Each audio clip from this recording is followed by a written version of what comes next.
Margaret Williams had always prided herself on her independence. A woman of quiet strength, she had lived through both triumphs and losses, always managing to hold her head high. For as long as she could remember, she had been the one who took care of others, not the other way around. As a young mother, she raised two children while balancing a full-time job as a teacher, spending long evenings grading papers and preparing lesson plans. She was proud of the way she had made everything work, of how her family had thrived despite the challenges life threw at them. Her husband, George, had been her partner in every sense. Together, they had built a life that many people envied. Two children, a house in the suburbs, a garden in the backyard, and vacations to places like the mountains in the summer and the beach in the winter. It was a good life, filled with love, laughter, and mutual respect. But when George passed away 3 years ago, after a long battle with cancer, Margaret's world tilted on its axis. The grief was overwhelming. The silence in their home was deafening. For a long time, Margaret couldn't bear to do the things they had once done together. The smell of his cologne still lingered on his old sweaters, and every corner of the house seemed to whisper his absence. But, as life tends to do, it continued moving forward. Margaret continued waking up every day, pulling herself out of bed, and walking through the motions, all while trying to grapple with her new reality. Her children, Sarah and Ben, were both grown and had lives of their own. Sarah lived in another state, and Ben, who lived closer, had a demanding job and a family of his own. They called and visited regularly, but Margaret didn't want to burden them with her loneliness. She would smile and wave them off with a promise that everything was fine. She had always been the strong one, the one who could handle things. She wasn't about to start asking for help now. Life, though, had a way of catching up with her. At first, it was little things that Margaret could handle on her own. A creaky door she oiled herself, the pile of mail she sorted with a cup of coffee by her side, the small repairs that George used to do, which she now attempted with her limited knowledge of tools. But as time went on, those little things began to add up. The first real sign that Margaret was struggling came one crisp autumn day when she was in the garden. She had always loved tending to her roses, and despite the seasons changing, she could feel a deep satisfaction in trimming the dead leaves and making sure her plants were prepared for winter. However, as she bent down to snip a stubborn branch from one of the bushes, she felt a sharp pull in her lower back. It wasn't something she hadn't experienced before, but this time, the pain didn't go away. She tried to stand, to continue, but the tightness in her muscles refused to loosen. Margaret hobbled to her garden bench and sat down, taking deep breaths. Her fingers were stiff, and as she adjusted her posture, she noticed how much more difficult it was to move. She felt old. She had been aware of her aging body for some time now, of course, but this sudden, persistent ache felt like a warning, a sign that maybe she wasn't as capable as she once thought. She eventually managed to make her way inside, where she sat in her favorite armchair, rubbing her back, hoping the pain would subside. A few days later, after a restless night, Margaret decided to go to the doctor. Her physician, Dr. Marlowe, a kind woman in her early 50s, listened carefully as Margaret described the pain. "It's probably just a strain, Margaret," she said, after a thorough examination. "But I think we should do an X-ray just to rule out anything more serious." The results came back as expected. Nothing broken, just some wear and tear from years of hard work. Dr. Marlowe recommended some physical therapy and, more importantly, some lifestyle changes, things Margaret hadn't really wanted to hear. "You're going to need to take it easier, Margaret," the doctor said gently. "Your body's telling you it's time to slow down a little." Margaret's heart sank. She had always believed that strength came from pushing through, from doing it all herself. Slowing down felt like admitting defeat, but she had no choice. The ache in her back lingered for weeks, and even though the physical therapy helped, it was clear that her body was changing in ways she could no longer ignore. It wasn't just her back that was giving her trouble. One Saturday morning, she decided to tackle the yard work, a task George had always loved. She had spent the last few hours raking leaves and trimming hedges, but by lunchtime, she felt dizzy. She sat down on the stone bench under the oak tree and realized her hands were trembling. The dizziness didn't pass as quickly as it usually did, and when she finally managed to get up and head into the house, she had to steady herself on the walls. When she finally sat down at the kitchen table with a cup of tea, Margaret was forced to admit that she was no longer the same woman she had been just a few years ago. Her body was tired, worn, and stubborn. She had always prided herself on being able to do everything herself, but it was becoming increasingly clear that she could no longer keep up. That evening, her son Ben called to check in. He could hear the exhaustion in her voice, and he asked, "Gently, Mom, is everything okay? You don't sound like yourself." Margaret brushed it off with her usual response. "Oh, I'm fine. Just a little tired, that's all." But Ben wasn't convinced. He pressed a little harder, asking her if she needed anything. Margaret hesitated, feeling the familiar pang of pride. She didn't want to admit that she might need help, not from him or anyone else. But her body was telling her something she couldn't ignore. The dizziness, the aching muscles, the inability to keep up with the demands of everyday life. She had to face the truth. She was getting older, and things were changing. Later that night, after dinner, she sat in her living room, staring out the window at the empty street. The house was quiet, so quiet. For the first time in years, Margaret allowed herself to really feel the loneliness that had settled in since George's passing. It wasn't just the absence of her husband. It was the growing sense that she was facing this chapter of her life alone, and it was becoming harder to navigate. She didn't want to burden her children, but she realized that maybe, just maybe, she needed to start letting people help her. The morning air was crisp, carrying with it the subtle scent of the nearby woods and the faint rustling of leaves as the trees shed their summer foliage. Margaret stood at the kitchen window, looking out over her backyard, where the last of the autumn leaves clung to the branches like stubborn memories. It was the kind of morning that reminded her of the times George would stand beside her, sipping his coffee, both of them watching as the world came to life. The quietness in the house felt especially profound today, and Margaret felt the weight of it settle over her. Her routine was predictable: breakfast, a bit of tidying up, then some reading or light chores. Every day, she followed the same pattern, trying to keep her mind and body active, trying to stave off the loneliness that crept in during the quiet moments. But today, something felt different. The aches in her back, which had been bothering her for weeks, were no longer the occasional annoyance she could push through. They were constant, pulsing in the background of her thoughts, pulling her attention away from the things she wanted to do. Even the simple act of standing in front of the stove, making herself an omelet, had become a laborious task. Margaret had never been one to dwell on pain, at least not the physical kind. When she was younger, she had run a marathon without a second thought, and the idea of taking a day off due to something as trivial as a headache was laughable to her. But now, the persistent ache in her back seemed to be a constant reminder that the woman she used to be was no longer in control. She had tried everything to ease the discomfort. She took hot baths, used heating pads, and occasionally massaged her back with oils that promised relief. But nothing worked, as much as she hated to admit it. The simple truth was that her body was starting to betray her, and the more she ignored it, the more insistent the signals became. That afternoon, Margaret had planned to meet her friend Diane for coffee at the local cafe. Diane was one of the few people who still seemed to understand Margaret's need for independence. Their friendship had been one of the constants in her life, and Diane, a woman in her early 70s, had always been a source of comfort. She never judged Margaret, never offered unsolicited advice, and never treated her as if she were fragile.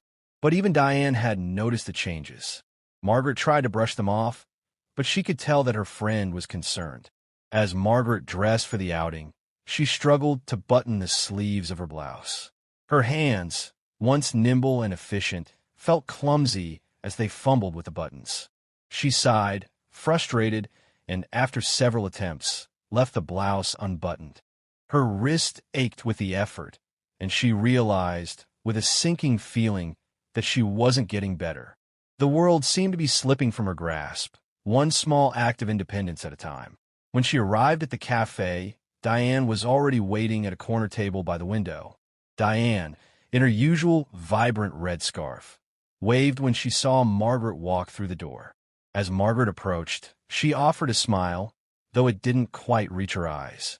"Margaret, you look lovely as always," Diane said, her voice warm, but there was a hint of concern behind her words. "How are you feeling?" Margaret sat down, tried to ignore the dull ache in her lower back. "Oh, same old. Just tired," she replied, reaching for the coffee cup Diane had already ordered for her. Diane studied her carefully. "You don't look just tired, Margaret. You look, I don't know, like something's weighing on you." Margaret chuckled softly, but the laughter didn't carry any real joy. "It's just the usual. Getting older, Things take a little longer, that's all." Diane didn't buy it.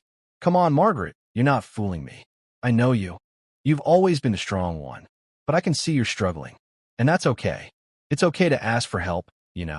Margaret froze for a moment, the words hitting her like a cold wave. She had always been the one to give help, not ask for it. The very idea of leaning on someone else, of showing weakness, made her feel vulnerable in a way that unsettled her. "I'm fine," Margaret said quickly, taking a sip of her coffee, hoping to change the subject. "Really, I'm fine. I just got a lot on my plate, that's all." But Diane wasn't backing down.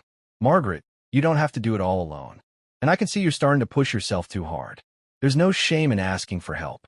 Margaret felt a wave of frustration rise within her. "I don't need help.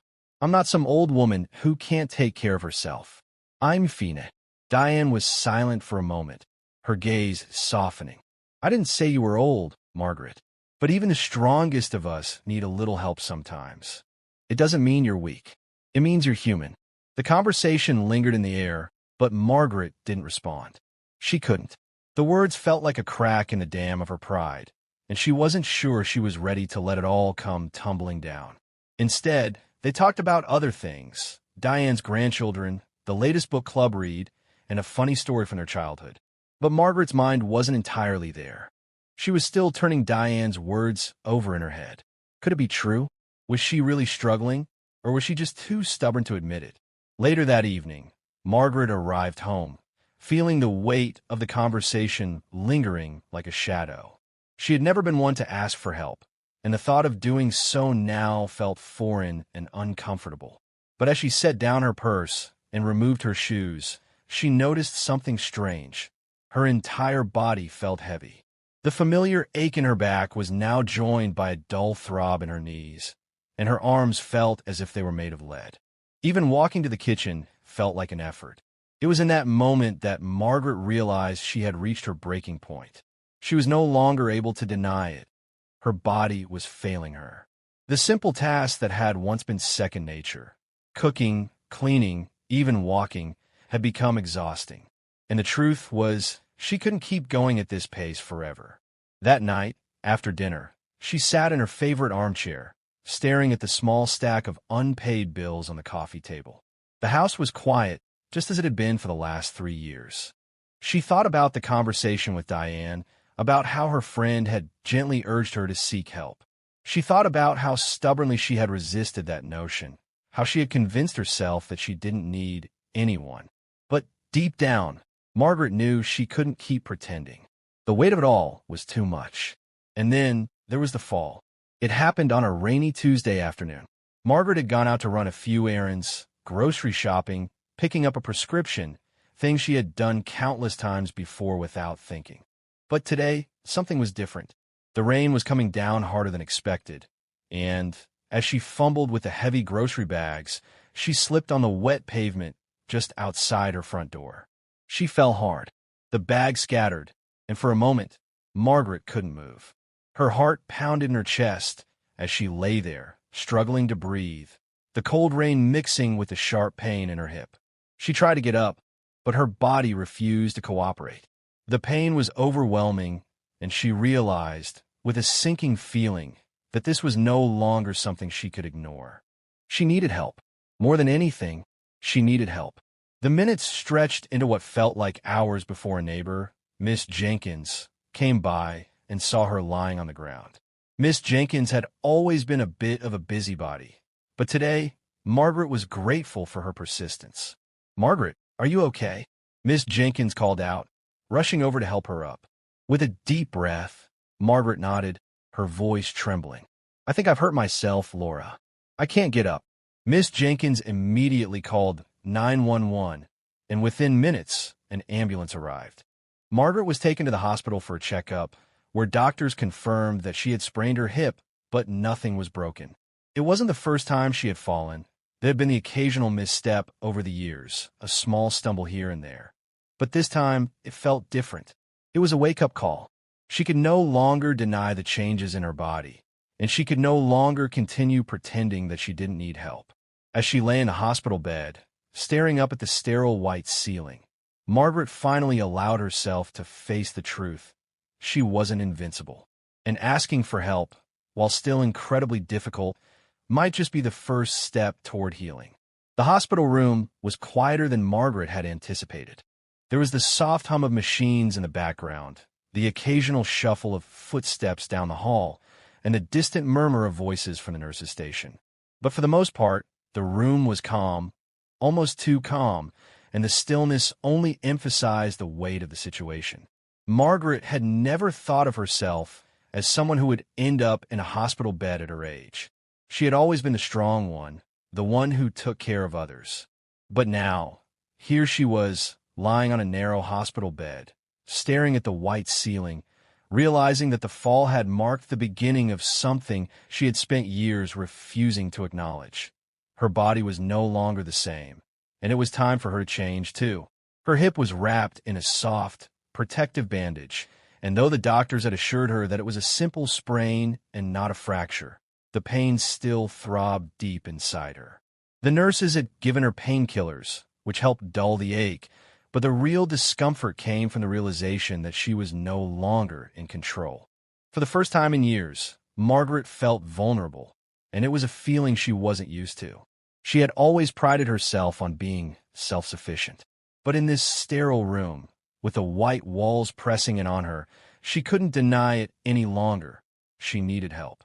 The truth had settled in quietly, like a slow-moving tide, creeping up on her when she least expected it. It wasn't just the fall. It was the cumulative weight of the years that had gradually worn her down. Her body, once a source of pride, was now a reminder that she was not invincible. Her back, her knees, the aches and pains that had once been a fleeting annoyance now seemed permanent. The world outside her window, still full of life and movement, felt distant and unattainable, as if it was moving without her. Her children had arrived the next morning after receiving the news, their faces etched with worry and concern. Emily, her daughter, had flown in from out of town, and Ben had come directly from work. As they stepped into the room, Margaret saw the worry in their eyes, and it hit her like a wave. They weren't just concerned about the fall, they were concerned about her. They had seen the signs before, the hesitance to ask for help, the forced smiles when she said everything was fine. But now, they were facing the truth of what had been slowly building over the past few years. Ben spoke first, his voice calm but filled with emotion. "Mom, we've been worried about you for a while. You've been pushing yourself too hard. Maybe it's time to let us help." Margaret opened her mouth to protest, but the words didn't come. She had always been quick to push them away, quick to reassure them that she didn't need anyone. But now, looking at the worried expressions on their faces, she didn't have the energy to fight them. Instead, she closed her eyes for a moment, letting the silence settle between them. "I'm fine," she whispered, her voice sounding smaller than she intended. "I'm used to it, Igus." Emily sat down beside her, taking her hand gently. "Mom, we know you're strong, but you don't have to do everything on your own. You don't have to be the rock for all of us anymore. Let us help." The words were simple, but they hit Margaret with an unexpected force.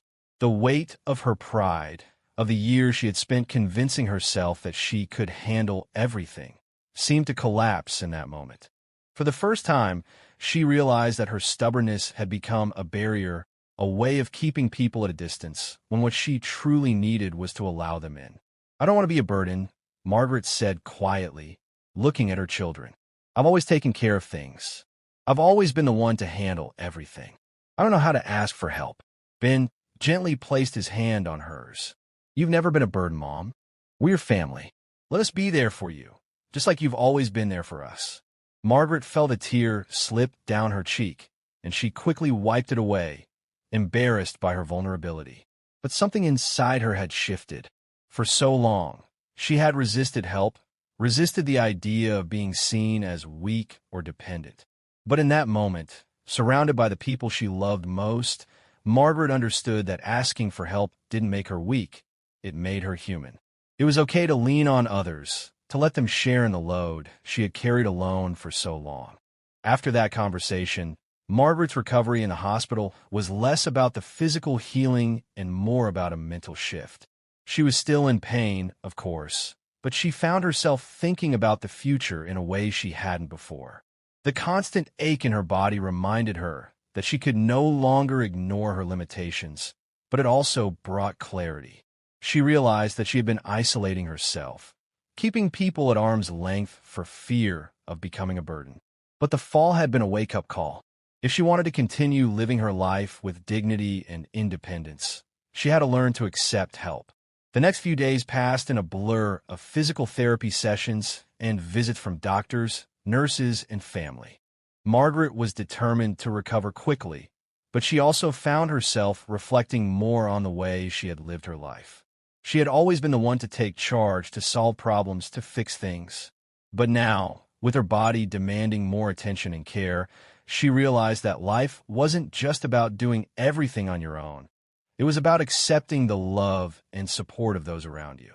When the doctors gave her the green light to go home, Margaret was both relieved and anxious. She was looking forward to returning to the comfort of her own home, but she knew that life would be different now. She had accepted that she needed help, but she wasn't sure how to navigate that change. Would she still be able to live the way she had before, or would she have to rely on others for everything? Ben and Emily helped her settle back in her home, making sure she had everything she needed.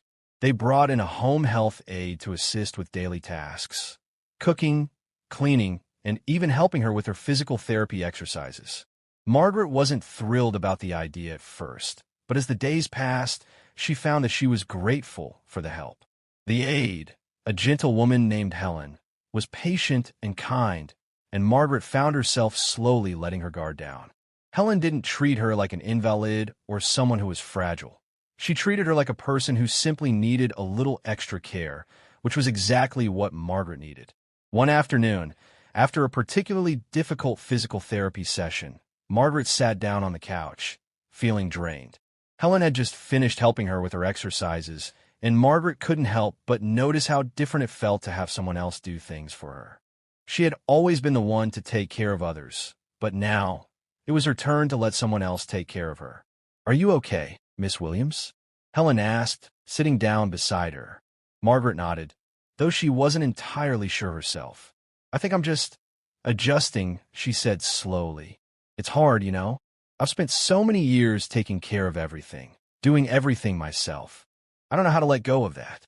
Helen smiled kindly. "It's not easy letting go of the way things used to be, but asking for help doesn't mean you've failed. It just means you're allowing yourself to be human. And there's strength in that." The words resonated deeply with Margaret. For so long, she had equated independence with strength, but now she was beginning to see that strength wasn't just about doing everything on your own.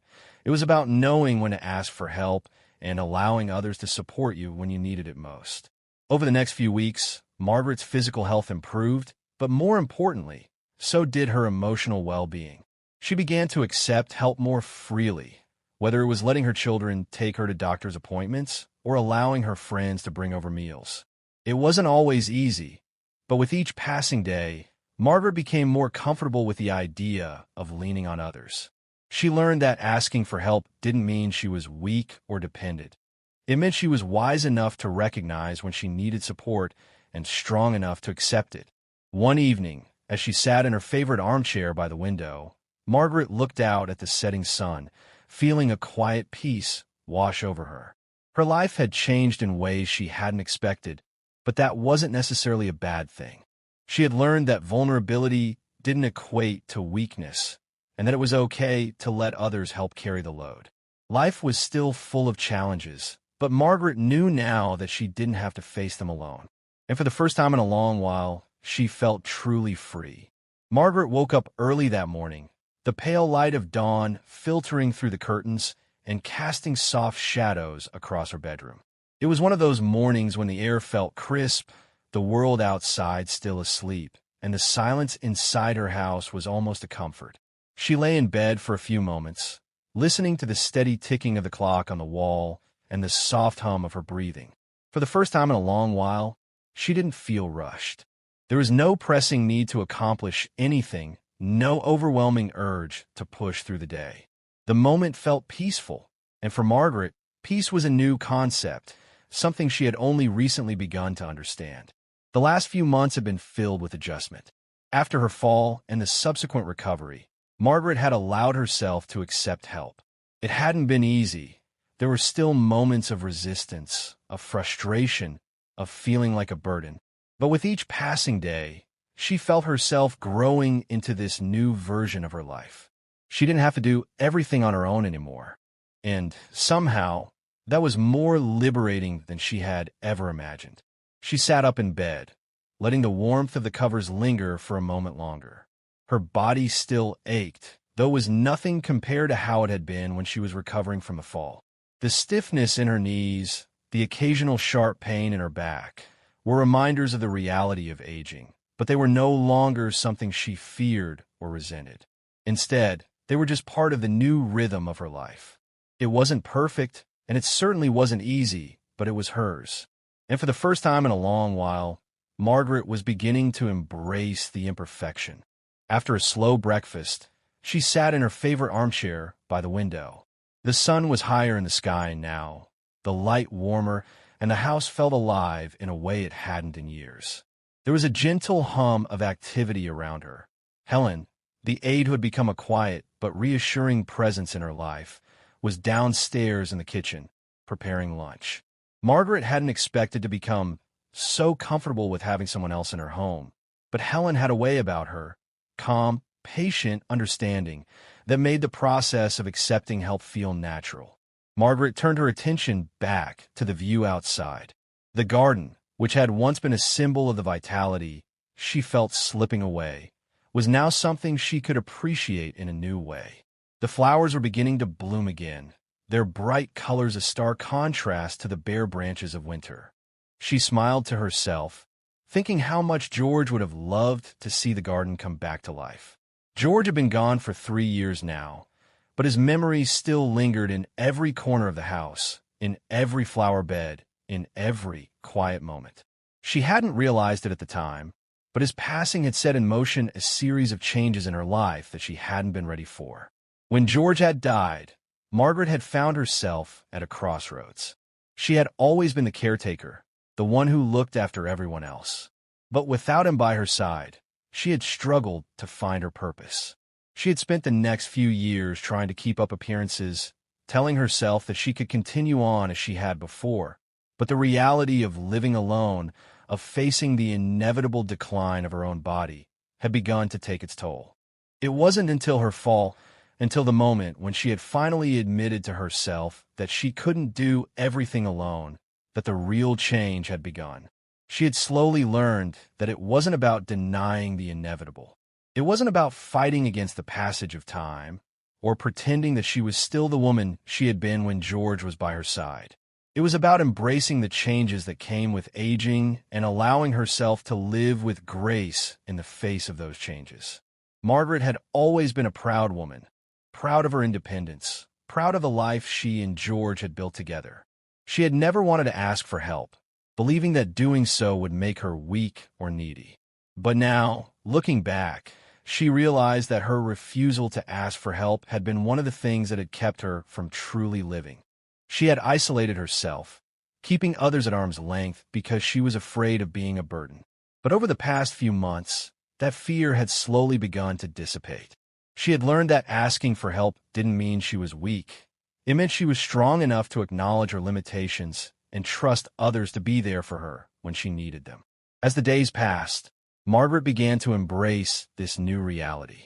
She took more time for herself, allowing herself to rest when she needed to and letting others help when the task was too much. She had always been a woman who loved to be busy, to have her hands full with projects and activities, but now she found joy in the simpler things. She started taking longer walks through the neighborhood, enjoying the quiet beauty of the world around her. She spent more time reading, savoring the stories that had once been her escape. She began to reconnect with old friends, making plans for lunches, coffee dates, and even weekend trips. Helen, the aide, had become a quiet but steady presence in her life. At first, Margaret had resisted the idea of someone else coming into her home, but over time, she had come to appreciate Helen's company. Helen was never intrusive. She simply helped in the background, making sure that Margaret's days were easier and more comfortable. She reminded Margaret of the importance of taking care of herself, something Margaret had always neglected in favor of taking care of others. One afternoon, as they sat together in the living room, Margaret looked at Helen and said, "I never thought I'd get used to this, having someone help me. It's funny, I used to think I could handle everything, that I had to handle everything." Helen smiled softly, her eyes kind. It's not easy letting go, but sometimes letting others help is the greatest act of strength. It's about accepting that we can't do everything alone, and that's okay. It's part of life. Margaret nodded, feeling a deep sense of peace settle within her. She had come a long way from the woman who had resisted help, from the woman who had tried to prove something to herself and the world. Now, she understood that strength wasn't about doing it all on her own. It was about allowing others in, trusting that they would be there when needed, and accepting that the path forward might look different than she had imagined. Later that evening, after Helen had gone home for the day, Margaret sat at the kitchen table with a cup of tea. She thought about her life, about the years she had spent with George, about the years she had spent alone, trying to find her way. She thought about the people who had come and gone, the joys and sorrows that had shaped her, and she thought about the future. For the first time in a long while, Margaret wasn't afraid of what lay ahead.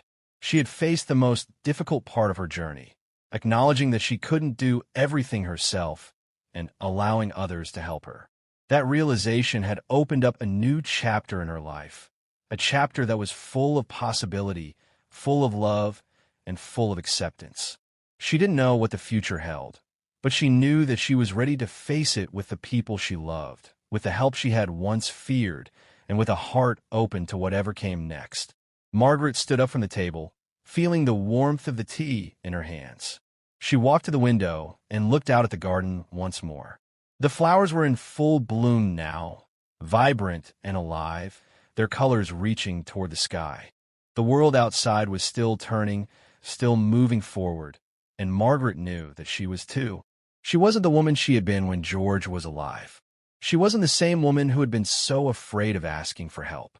But in that moment, standing by the window with the fading light of the day surrounding her, she realized that she didn't need to be. She had found peace in the changes, in the letting go, and in the acceptance of what was. And that was enough. The future, whatever it held, would come. And Margaret was ready to face it, not with fear, but with hope.